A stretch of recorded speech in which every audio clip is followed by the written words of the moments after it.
که چېرته نوم مو اورېدلي جانسي کیراني ورته ویل کېږي خو تاسو خو اوس ګورئ نه نو اوس زه څه چلو کوم کتاب خو ګورئ جانسي کیراني نه پوهېږې دا د هغوی لپاره غدر و او د دې وطن لپاره 3 قومونه وجنګېدل یو شوې ده ان ختم نه ده یو شوې ده چې د پاکستان د مولو د دې مسلمانانو نه دا ګیرې لړکې دا ګیرې په مونږ باندې بدې لګې غوي وي دا مدرسې ختمې کې دا د حریت او د ازادۍ مرکز راغلی دي دا د دین د دفاع مورچې راغلی دي دا د دین د دفاع لپاره انشاءالله استعمالیږي دا ختم کې دا د ټولې دنیا دا د ټولې دنیا مقصد راغلی دی خو زه کله ناکله ویمې مسلمانانو وروڼو مونږ ته دا دین د هر څه نه محبوب راغلی دی انشاءالله دی او که نه دی وایه دی ستا پلار او ستا نیکه د دې وطن د حفاظت او د دې ګیرې د حفاظت لپاره د پیرنګي خلاف جنګ کړی دی الحمدلله ستا پلار او ستا نیکه خپل سر روان کړی دی ستا پلار او خپل نیکه په دې شنو باندې ګولۍ خوړلې دي خو پیرنګي ته سر نه دی ټیټ کړی دا یاد ساته جومات او د ملا سره روانه نه ده جوړه کړې دا یاد ساته د ټولې دنیا کفر راجمع شو په افغانستان کې او په مخالفت کې یو څو کسان راغلي هغه داسې کسان وو چې هغوی سره خلکو به پورې خندل امریکا چې راله که نه دا روس چې کله راغی نه ما یاد شي دا د 1980 زمانه وه دا سپینګیري به ستا به م یاد شي دا داسې زمانه وه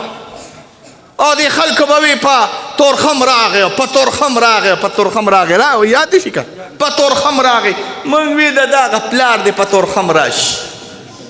دا مولا د څه لپاره پیدا دی دا پټکي د څه لپاره دی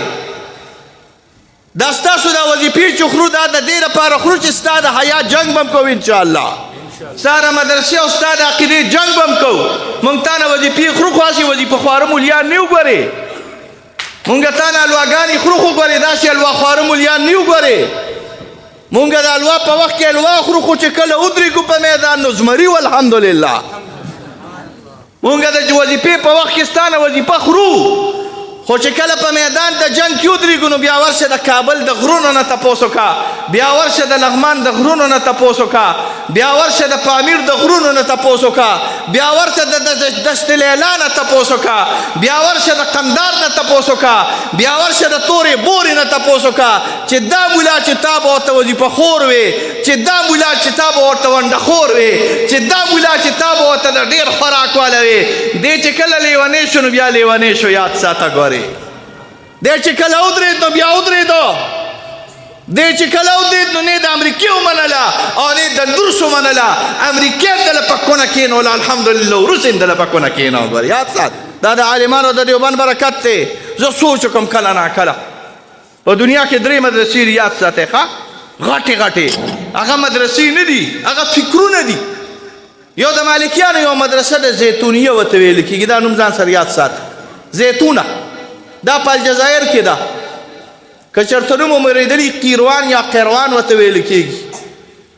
تقریبا 1000 کاله وشي چې هغې کې صرف تلاوت لري ولاړ هغه نور تعلیمونه او نور علمونه خې پرېږده دویم د عالم اسلام په مرکز کې یوه مدرسه ده هغې ته مونږ الازهر الشریف ویو دا فاطمیانو جوړه کړې وه او دا فاطمیان شیعګان راغلي د صلاح الدین ایوبي په زمانه کې چې کله فاطمي خلافت ختم شو نو قاهره او مصر او د علاقې د مسلمانانو سنیانو لاس کې راغلي دویمه مدرسه د غربت مدرسه وه او هغې کې ډېر لوی للهیت و هغه د دیوبند مدرسه راغلې ده 1857 کې زموږ په دې علاقو یو جنګ وشو د اسکولیانو ته غدر وایي غدر څه وایي ورته غدر نه جنگ ازادي غدر د نواب د پاره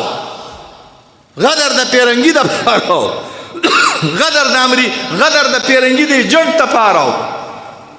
غدر د هغه کس ته پاره چې 10 زیره په ځمکه د دې قوم یې لیکلي د هغوی پسې تاسو په دې قصو نه پوهېږئ دا د هغوی لپاره غدر و